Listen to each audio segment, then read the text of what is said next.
Check, 1, 2. Check, 1, 2. All right. Hi, everyone. We are Group 2. We were tasked with a alternative bean hummus, which we ended up settling on a white bean, a navy bean to be exact. It's nacho, exclamation mark, on the go, and we'll get into why the exclamation mark is there. This was essentially the problem statement given to us. It was child-friendly, nostalgic flavors.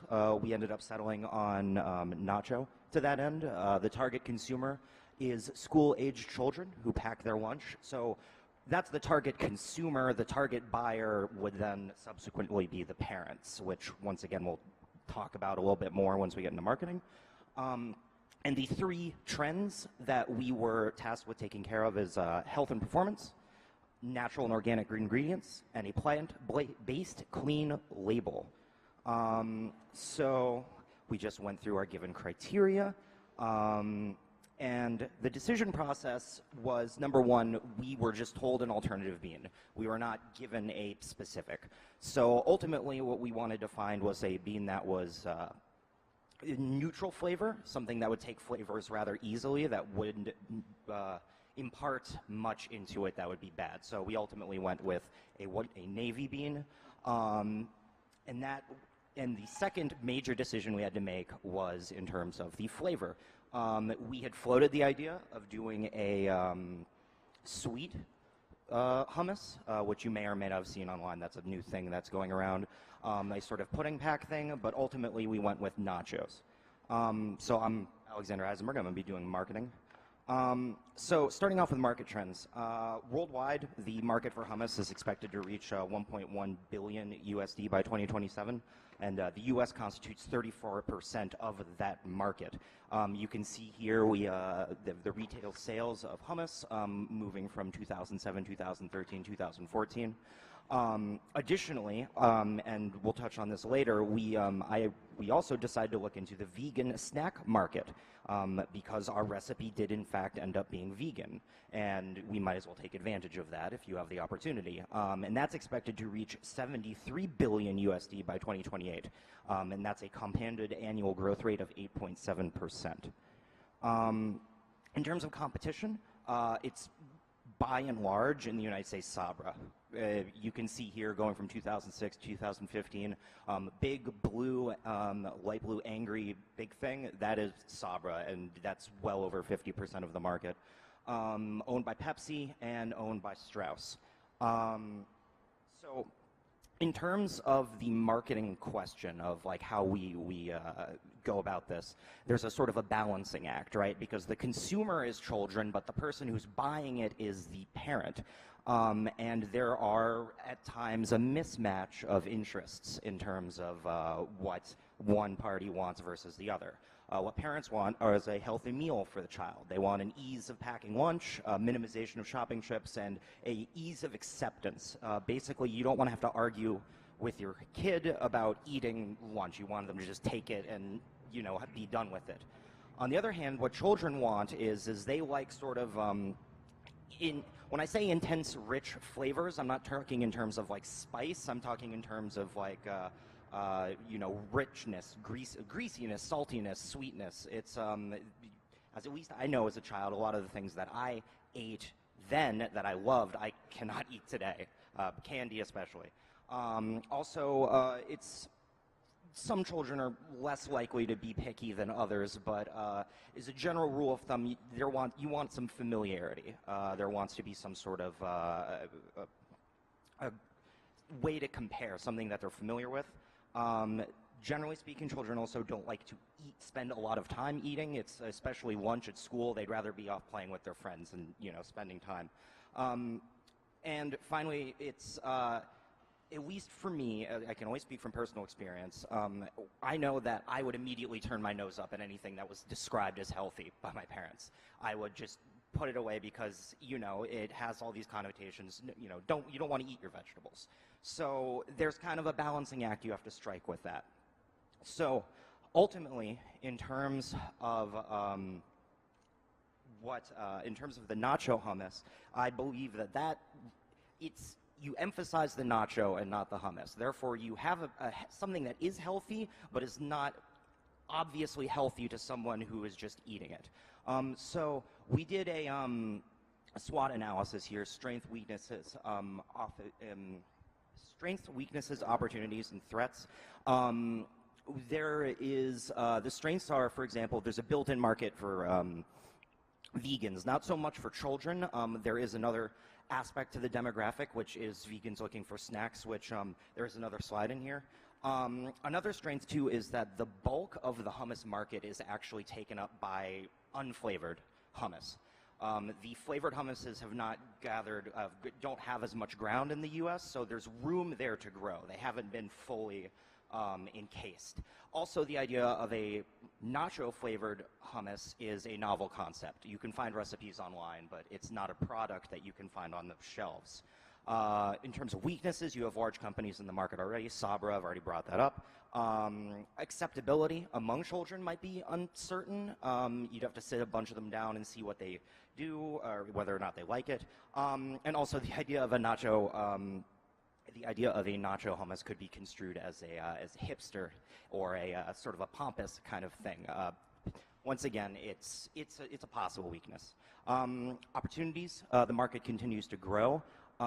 It is a prime time to take advantage of nostalgia, which we'll get into. And lifestyle food companies have succeeded. Once again, we'll touch on those a little bit later. In terms of threats, large companies could pivot into flavored hummus if the market actually proves to be more viable than they perhaps think. Attitudes and health could change in terms of the sort of the fat content, the protein content. What is considered healthy is by the public it changes quite a bit. And finally, a perceived, in terms of the nacho, going back to the dessert hummus, there has been a certain amount of backlash over the perceived bastardization of hummus, as it is, at the end of the day, considered by many a important ethnic food. So when you start throwing in things that are so wildly out there, there is the possibility for backlash. So now we get to the target demographics. We decided that there's actually two prongs. The one that was given, which is for children. So we're trying to sell to young mothers, which is in terms of mid-20s to early 30s. Generally speaking, either working full or part-time, so they have a harder time just sitting down and making food. In fact, 70% of mothers with children 18 years old or less are in the job force in some capacity. They want to have healthy options for their children off the shelf. They don't want to be working at work and then coming home and having to deal with it more. The target demographic would also be mid to high cost grocery stores. I consider it the Jewel Osco market. Not the Whole Foods market, but somewhere in the middle. Now, on the other prong, which this could easily be sold to, is busy, young, poor vegans. 18 to 34-year-old. The bulk of vegans actually in the United States make less than $50,000 a year. And once again, the bulk of the reason for veganism is not necessarily health. It is related to animal welfare. There is absolutely a market for vegan snacks that aren't expensive or pretentious or trying to make some sort of health claim. It certainly helps to have that, but by not making necessarily that the number one priority, there is a market there. And so that's why I have the Taco Bell market. If you aren't a vegan or a vegetarian, you might not realize that Taco Bell has the most vegan options of any fast food restaurant, straight up. And so, quite frankly, if you are vegan or you know someone who is vegan, you're kind of forced to go to Taco Bell. And so the more options you have, the more market there is. So tying this in, we're talking about young people for this product. And now the nostalgia factor. We've all heard the 90s kids. Oh boy, so-and-so's a 90s kid. But in fact, since the average age of first-time mothers is 26, the 4 to 12-year-old that would be getting their lunch packed are going to be 30 or 38, and that is firmly in the realm of being in the 90s, having memories of the 90s. And so in terms of the packaging, the marketing, throw back to the 90s. Bright colors, over-the-top packaging. Patterns that jump out at you. It's really easy. If you look at a lot of vegan products, it's very austere. It's very sort of, I hesitate to use the term pretentious, but it kind of nudges up against that. Go the opposite direction. Another thing this is tied in with experiential food. I know, once again speaking as a child, one of my favorite things to do is I get a yogurt cup for lunch, and then you peel the foil off the top of the yogurt cup, and it's like a little medallion, you know, a little shiny bit that you can carry around, make a necklace or whatever. So we think that having art on these single-serve lids would be a great way to not only incentivize buying multiple packs to get all of the designs, but also make it more interesting for children or even people who are a little older who just like collecting stuff. So you could have artists, you could have commercial tie-ins. It's just another way to differentiate this product in a bright, colorful, interesting manner. Now the advertising strategy. Take advantage of social media. The kind of people that are going to be buying this probably aren't, you know, legacy media isn't necessarily the best way to get to them. So position it as a fun, hip snack food that has, you know, it's a little more artsy, it's a little more flouncy, it's a little more interesting. Social media in terms of like feed-ready ads, 30 seconds to 1 minute. It's a great strategy. What I have here is a still from the Tim and Eric Totino's pizza roll commercial, which made the rounds back in 2014. I think it's really funny, but it's not something I can play. But it's bizarre, and it catches people's attentions, and it positions Totino's not just as a snack food, but also as a sort of a statement in a way. Also reach out to influencers among target demographics. Basically, you have your mommy bloggers, you know, these sort of individuals who make a career basically just reviewing stuff for moms, and vegan content creators. There's a whole subculture on the internet of vegan people that you could very easily reach out to. And finally, large physical stands in stores to draw attention. Once again, bright colors, eye-catching, bold, the whole thing. Finally, we're just going to touch on sensory testing because you already heard about before, but essentially what this would provide is a way to either do a line extension or cut down on costs in terms of the spices that go into it. Can you find a substitute? Or if you wanted to do a line extension, flaming hot vegan nachos, or nacho hummus, for example. Now we're going to move on to processing. So I'm just going to talk about the processing part. Before that, I'll just, as Alex explained, what is nacho on the go. So we were given a challenge to work with an alternative bean, and the whole point of choosing navy bean was because it has a very neutral flavor to it.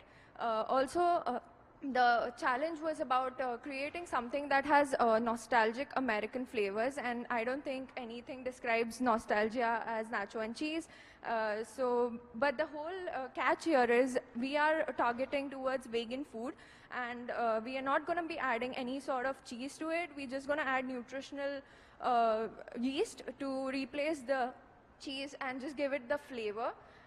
Also, the target audience is children, so we are adding bunch of vegetables to it. And the product versatility is it can be used as a dip, it can be used as a spread or a topping. The ingredients that we used, obviously the base ingredient was navy beans. The veggies were carrots, zucchini, cauliflower, jalapeno peppers, bell peppers, and some of the ingredients to make the hummus that are mandatory are tahini, olive oil, lime juice, and nutritional yeast. So the processing was basically we procured all the raw ingredients. The navy beans had to be cooked, so we boiled and drained off the excess water. The veggies were cut, and then they were baked at about 350 Fahrenheit for 20 minutes. Everything was weighed, and remaining ingredients were blended to a smooth consistency. There was endpoint testing that was carried out to ensure that it had a stable pH and water activity.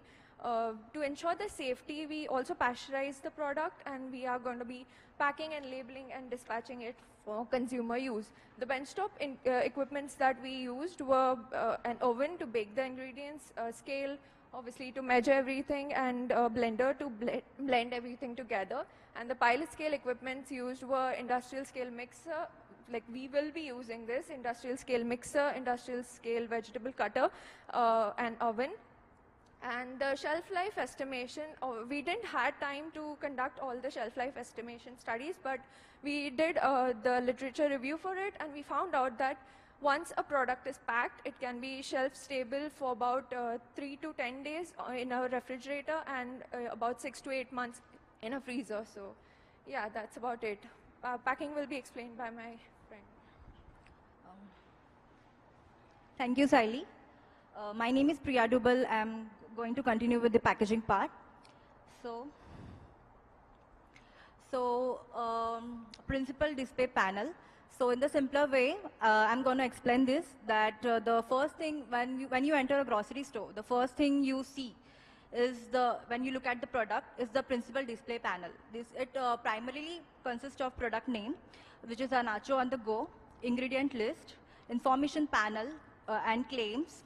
The claims which we are using is a vegan, and consumer instructions, like we can refrigerate it or we can microwave it.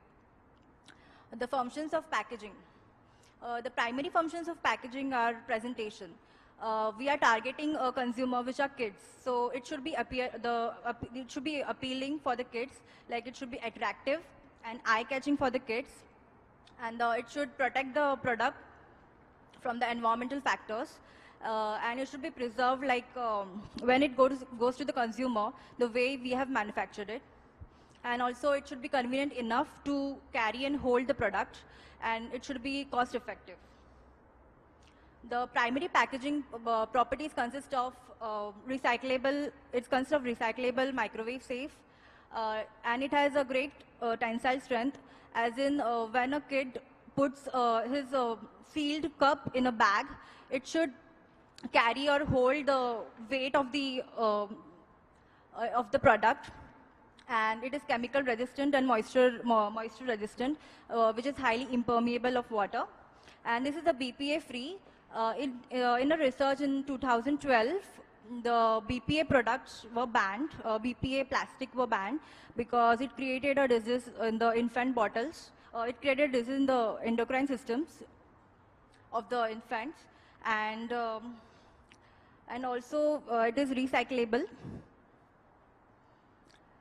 So this is secondary packaging. In the secondary packaging, the 4 counts of the primary packaging is packed together.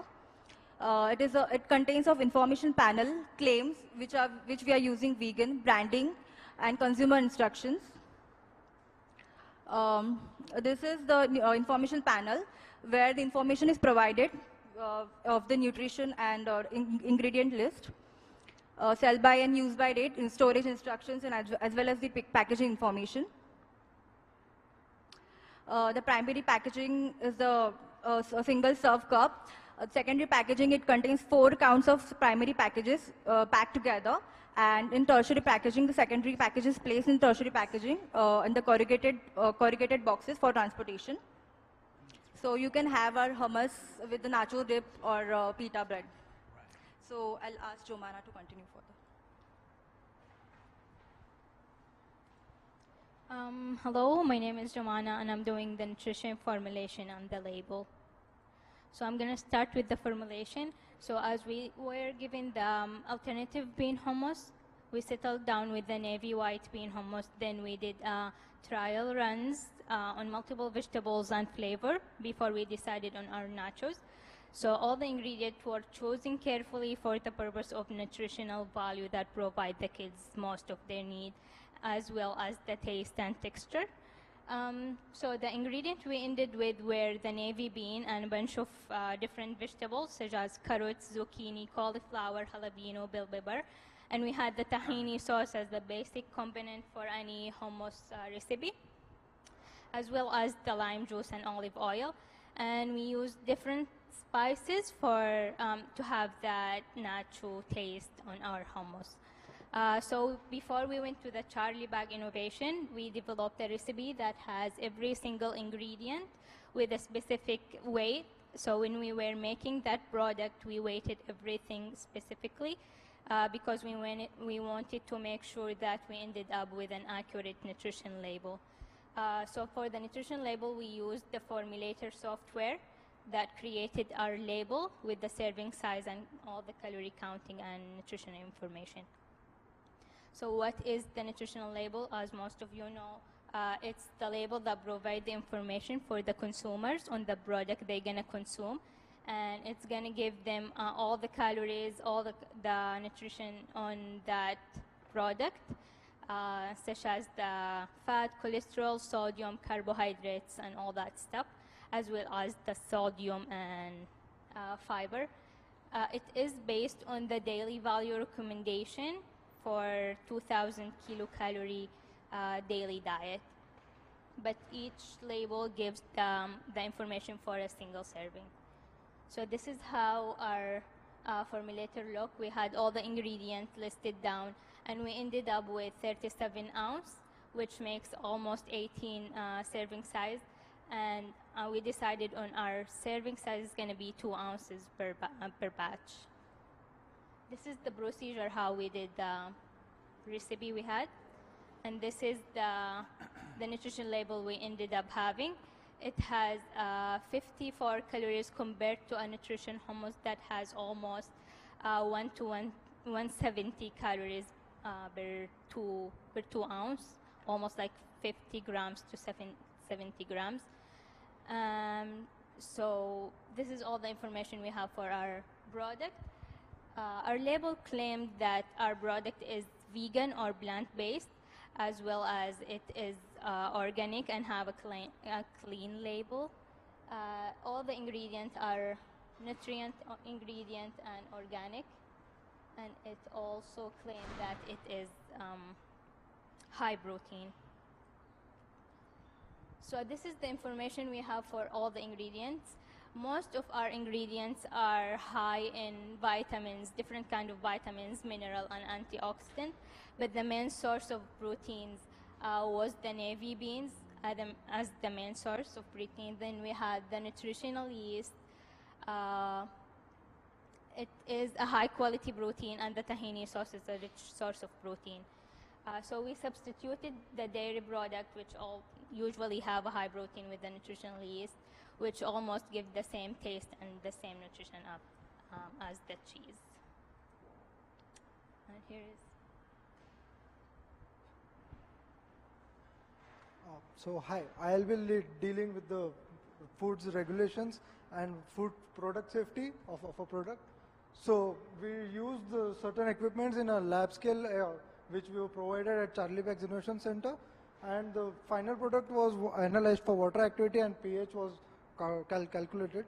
So while if the product moves to a scale up, the important thing will be needing is a pasteurizer, because while we were doing it at the Charlie Baggs Innovation Center, we had offered the retort bags, which we used to retort the pouches to replicate the process that could be done on a industrial level. So we will need a pasteurizer, we will need a blender and an inline detector for any hazards. So for product safety, the test will be conducted for raw material, finished product and packaging. So for the raw materials, the fresh produce will be checked for maturity, physical defects, flavor and color that would affect the final product. And the navy beans had a specific rules, regulations in the CFR code. So they should be small, oval, plump and abruptly rounded. So that was the condition. And the other ingredients would be checked since they were directly procured, so they would be checked for package seal, concentration, flavors, aroma, taste, and then only we can use it for the product making. And the final product will be tested for physical appearance like texture, color and flavor, chemical composition, for nutritional labeling and for the allergens, if any. We didn't have any allergens as such, so there was no issue of the allergens. And the sensory testing would be done if it launches on a larger scale, and the labeling and barcode need to be intact. And the packaging material, the primary packaging material was polypropylene, so we need to check the compatibility of the product, then the leakage of the packaging material and the shelf life test. So for good manufacturing practices, we followed CFR Code 117 Part B, like the personal hygiene should be maintained, the proper handling of the equipments, and the personnel should be always be in PPE, like the protective equipments. And the guidelines we used for labeling were CFR Part 701, HACCP for 21 CFR 117, and standard identity for hummus was not present on the FDS side, so we didn't have any standards of identity mentioned. So, thank you.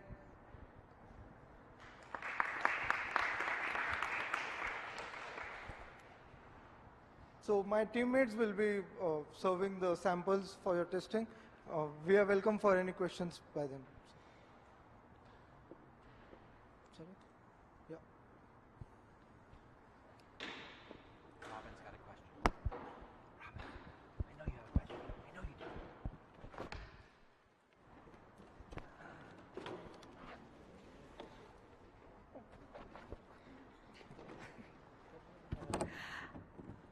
I know you're passing it out right now, but is that hummus, is it completely smooth?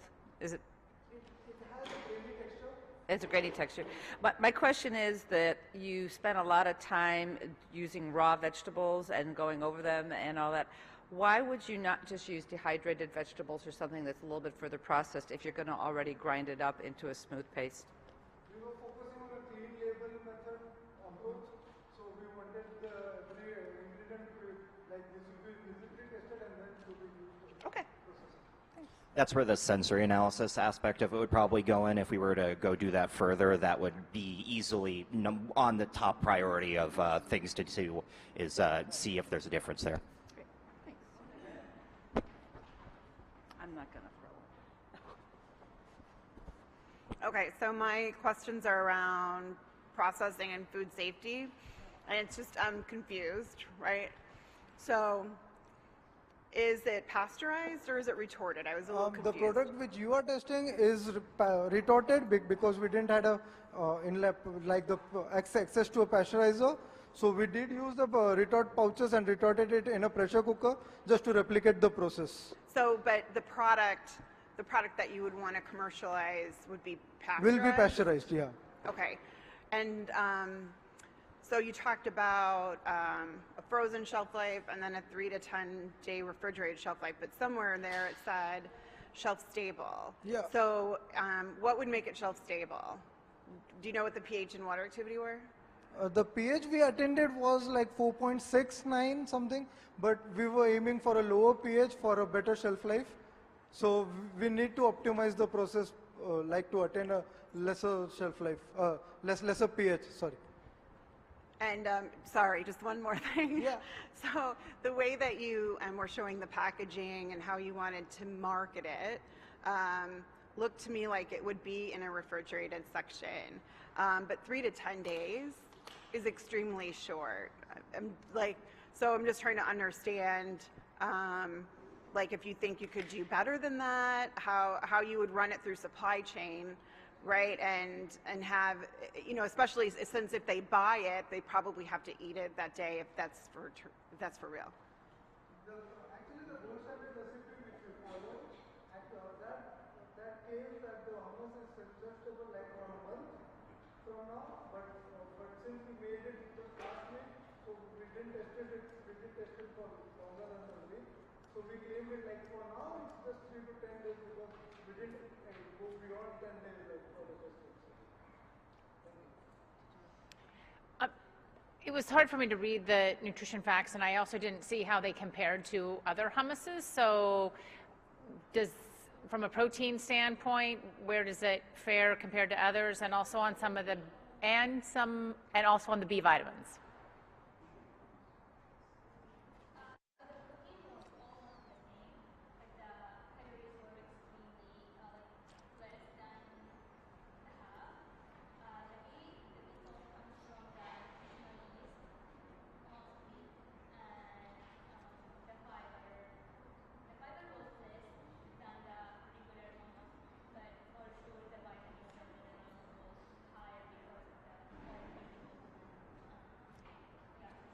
Protein, less calories.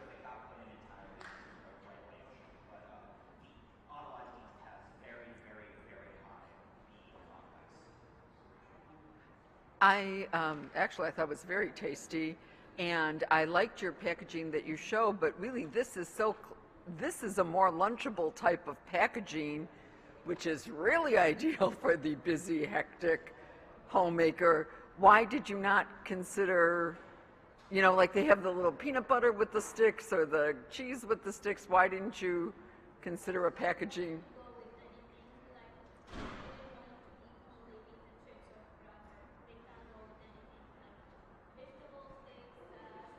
All right, but this could be phase 2. Thank you. Can I follow up to that? Because I had the same question you did, Donna. How do you see the child eating this when you pull it out of their lunchbox?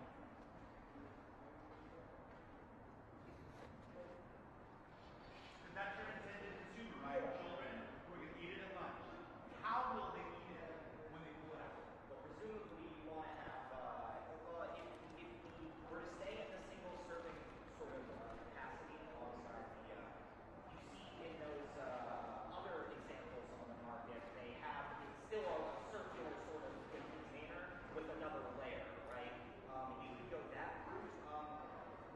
The thing is, when we were doing the process, it's kind of like when you have the corn chips and the other stuff, it's a whole other layer of processing, how you choose that, et cetera, et cetera.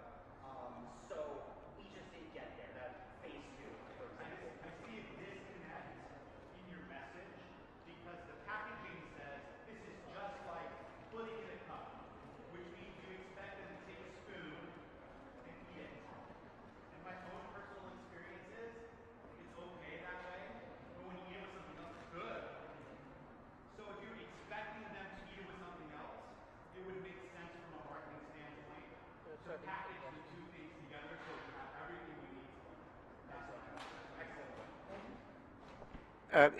In your marketing strategy, you talked about social media a lot and to mothers. Is there any marketing to the kids themselves that you're planning, and how would you do that? I mean, the kids are on social media more so than parents, and they're a lot more tuned in than parents. I mean, I consider myself young and can't be involved, but you know, there's people younger than me that are more ingrained with it. So that's what I was saying in terms of like having a flashy 30 to 1 minute long shareable viral advertisements like the generic Tortinos thing. Is they see some sort of goofy meme involving over-the-top advertising, silly jokes, then they're going to ask for it. Or if they see perhaps that there are interesting art, or I don't know, have a code on the back that lets you scan to get Roblox points or some sort of digital hide. Yes, social media would be the way to get to children. I'm sorry, I'm speaking on behalf of Cole over here. Yeah.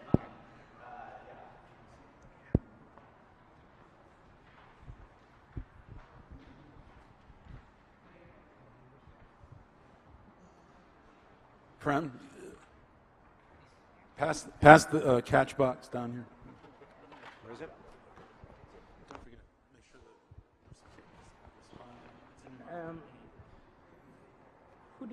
who would you compete with? I mean, Sabra is there. Who do you think the four? Sorry. Who do you think there are four competition out there? You mentioned Sabra. Who else did you look at from marketing perspective? What's that? So you can kind of look at it two ways, right? You can look at it in terms of this is a hummus. We're competing with other hummus companies, correct? So Sabra, there's a Lily, I believe. Hummus. Yeah, but also I think it would be perhaps more fruitful to be more along the Lunchables, the sort of the prepackaged sort of kiddie things along those lines. It kind of depends what direction you want to go with, but my thinking, at least from marketing, is that it's the fact that it's hummus is incidental. It's a nacho flavored spread that you can give to your kid to eat at lunch. It's not necessarily positioning itself as a hummus. It's positioning itself as a ready to go lunch option, if that makes sense.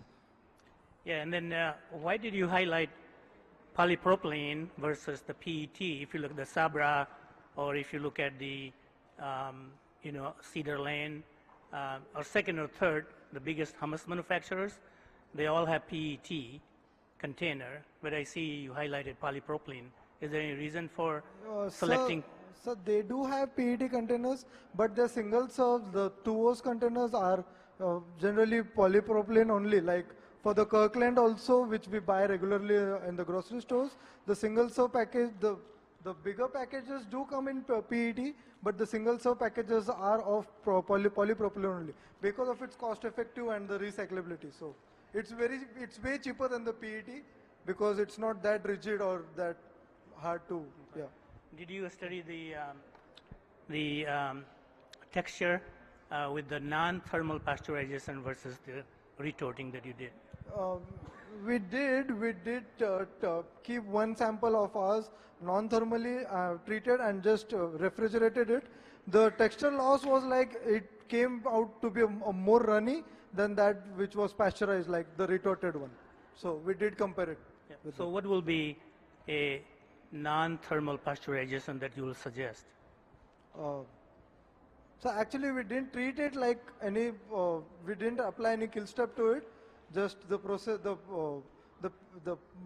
product was directly refrigerated as soon as it was produced. So we didn't give any kill step to it. So that was the comparative we did. Like. Okay. The reason I asked that, iFish has the HPP. Yeah, HPP. Yeah. And we were suggested to use HPP, but due to the shortage of the time, like between the preparation step and the presentation, so we didn't attempt for the HPP because we needed it to be retorted on the site and then packed it. So we can unpack it here and give it to the for the single serve packaging. Do you think the PET will be more advantageous than the PP or any other container? So it will be, but it would affect the cost of the product. Like, yeah. Should we wind up? Like, thank you.